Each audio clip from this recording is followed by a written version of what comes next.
नमस्कार, मैं रोहित कुमार। आप देख रहे हैं कैपिटल टीवी उत्तर प्रदेश की स्पेशल स्टोरी। 29 साल बाद कोर्ट का आया चौंकाने वाला फैसला। वकील ने किया फैसला मानने से इनकार। कोर्ट ने दी उम्र कैद की सजा। घर वालों ने कर दिया था अंतिम संस्कार। यूपी के देवरिया में 29 साल पहले बाइक और साइकिल की टक्कर को लेकर हुए विवाद के बाद हत्या और डकैती के मामले में शुक्रवार को स्थानीय न्यायालय के अपर जिला न्यायाधीश प्रथम इंद्र सिंह की अदालत ने फैसला सुनाया।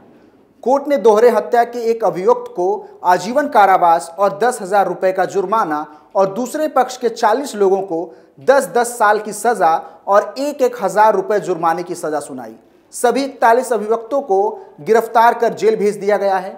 दरअसल रामपुर थाना क्षेत्र के बलुवन गांव में 17 जनवरी 1995 को अजय लाल श्रीवास्तव मोटरसाइकिल से जा रहे थे। गांव के ही छोटे लाल की साइकिल से टक्कर हो गई। सामान्य सी बात को लेकर गांव में गोलाबंदी हो गई। पिछड़े वर्ग के कुछ लोग जो आईपीएफ से ताल्लुक रखते थे, उन्होंने अपने जातीय अस्मिता से जोड़कर मामले को तूल दे दिया। आसपास के लगभग आधा दर्जन गांवों के आईपीएफ कैडर से जुड़े लोगों ने अगले दिन अजय लाल श्रीवास्तव के घर पर सैकड़ों की तादाद में ईंट पत्थर और लाठी डंडे से हमला कर दिया।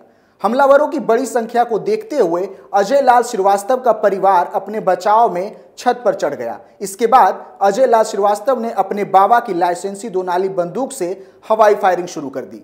आईपीएफ की बड़ी भीड़ इतनी आक्रोशित थी कि उनके घर में घुसकर लूटपाट शुरू कर दी और महिलाओं पर भी हमला शुरू कर दिया। अजय लाल श्रीवास्तव ने बचाव में गोली चलाई, जिसमें 60 वर्षीय महिला और 18 महीने के मासूम की मौत हो गई। दो पक्षों के बीच हुई इस हत्या और डकैती के मामले में अपर जिला न्यायाधीश प्रथम इंद्र सिंह की अदालत ने एक पक्ष के अभियुक्त अजय लाल श्रीवास्तव को 302-307 के तहत आजीवन कारावास और 10,000 रुपए का फाइन और दूसरे पक्ष के 40 अभियुक्तों को लूट और डकैती के मामले में 10 साल की सजा और 1,000 रुपए के अर्थदंड के साथ सजा सुनाई। बता दें कि इस मामले में कुल 59 अभियुक्त बनाए गए थे, जिसमें ट्रायल के दौरान 10 लोगों की मौत हो चुकी है और 7 अभियुक्त नाबालिग हैं। इसके साथ ही कुछ लोगों को बरी भी कर दिया गया है। Additional government advocate Manish Singh ने बताया कि जिले के इतिहास में पहली बार दीवानी न्यायालय ने इतनी बड़ी संख्या में दोनों पक्षों के अभियुक्तों को सजा सुनाई है, जिसमें एक हत्या के अभियुक्त को आजीवन कारावास और 10 लोगों को 10 साल की सजा और अर्थदंड दिया है।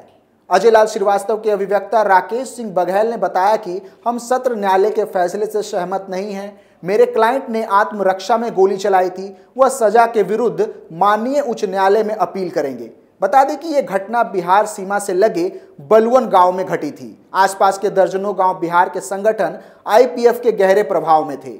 इंडियन पीपल्स फ्रंट आईपीएफ अप्रैल 1982 में दिल्ली में स्थापित एक जन मोर्चा संगठन था। इसकी संकल्पना विनोद मिश्रा द्वारा की गई थी और इसे 1982 से 1994 के बीच CPI-ML खुले जान मोर्चा के रूप में संचालित किया गया था। मोर्चे ने मुख्य रूप से आदिवासियों, दलितों और समाज के गरीब वर्गों के सामाजिक और आर्थिक उत्थान के लिए काम किया और यूनियनों, रैलियों और सम्मेलनों के माध्यम से उन्हें संगठित किया। इसकी बिहार राज्य में महत्वपूर्ण उपस्थिति थी। इसके साथ ही आईपीएफ उत्तर प्रदेश, उत्तराखंड, पंजाब और पश्चिम बंगाल राज्यों में भी खुद को एक राष्ट्रीय पार्टी के रूप में पेश करने का प्रयास कर रही थी, लेकिन आगे जाकर इसे भंग कर दिया गया। इसके बाद भारतीय कम्युनिस्ट पार्टी ने अपना संगठन विरासत में लेते हुए अपने दम पर चुनाव लड़ना शुरू किया। बता दें कि उस दौरान बिहार में आईपीएफ का खासा प्रभाव था। इसके सदस्य बड़े वर्ग की जमीन पर अपना लाल झंडा लगाकर कब्जा जमाते थे। बिहार से लेकर राज्य की सीमाओं तक अपने संगठन के सदस्यों के लिए लड़ते थे और टकराने वालों को मार देते थे। बता दें कि उस समय के तत्कालीन एसएसपी केपी सिंह और थाना अध्यक्ष प्रभात राय की सूझबूझ और सख्ती से घटना जातीय हिंसा का रूप नहीं ले सकी। बता दें कि आईपीएफ को एक नक्सली संगठन घोषित किया जा चुका है। कई पुलिस वालों की हत्या और हत्यारों के बल पर सरकार से बगावत, साथ ही राजनेताओं से लूटपाट के बाद सरकार ने इसे नक्सली संगठन घोषित कर दिया। बता दें कि आईपीएफ से जुड़े कई बड़े नक्सली अब भी फरार हैं और कईयों को पकड़ा जा चुका है। आईपीएफ वर्षों से सैनिकों और पुलिस की टुकड़ियों को निशाना बनाते आ रही है। ऐसी एक घटना बिहार से सामने आई थी, जिसमें 2000 से अधिक नक्सलियों द्वारा बिहार पुलिस की टुकड़ी को घेर कर उन पर लाठी और अन्य घातक हथियारों से हमला किया गया और पुलिसकर्मियों की बेरहमी से हत्या कर दी गई। इसके साथ ही राइफल और कारतूस लूट लिए गए।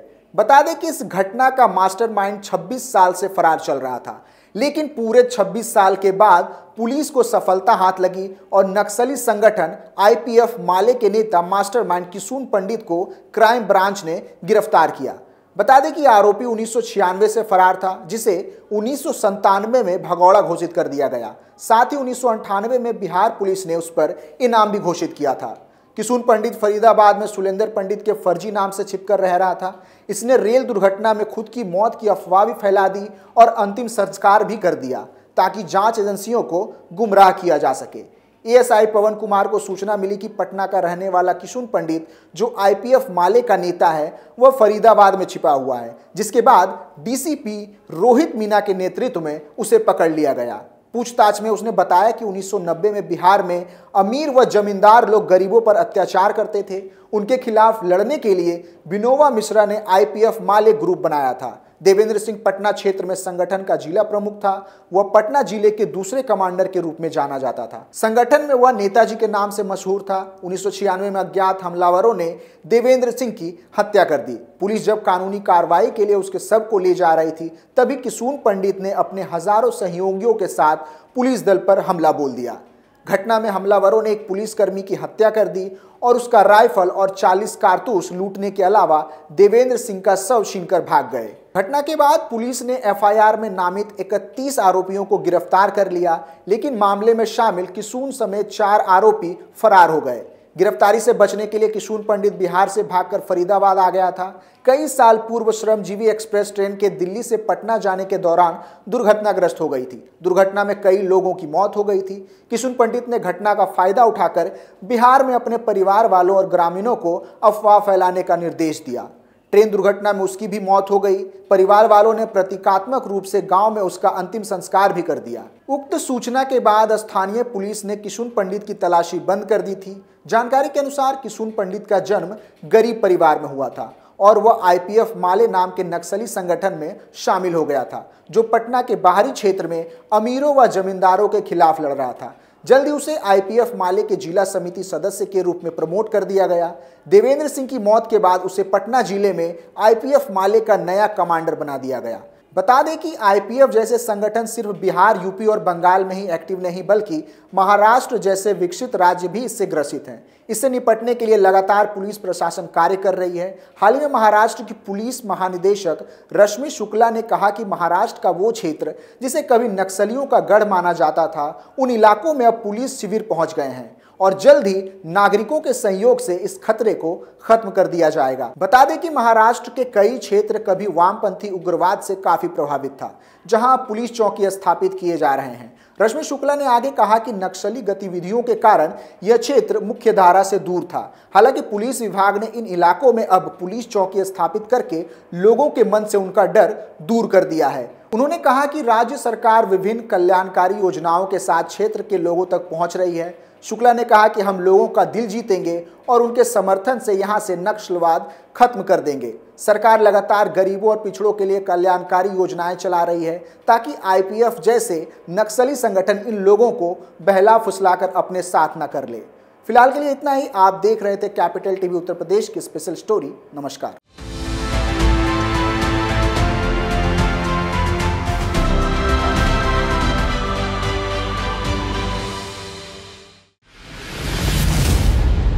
मैं राजनीति करता नहीं, पर राजनीति को बहुत गहरे तक समझता हूं। मैं लोगों के बीच रहता हूं, लोगों के मन को अच्छे से जानता हूं।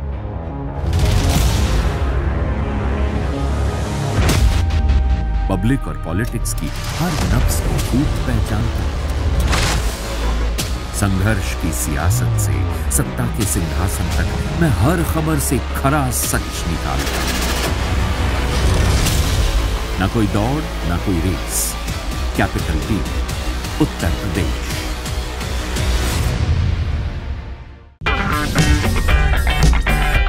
अगर आपको हमारा वीडियो पसंद आया हो तो इसे लाइक करें, हमारे चैनल को सब्सक्राइब करें और हाँ, बेल आइकन दबाना ना भूलें, ताकि आप तक हमारे वीडियो की नोटिफिकेशन पहुंचती रहे।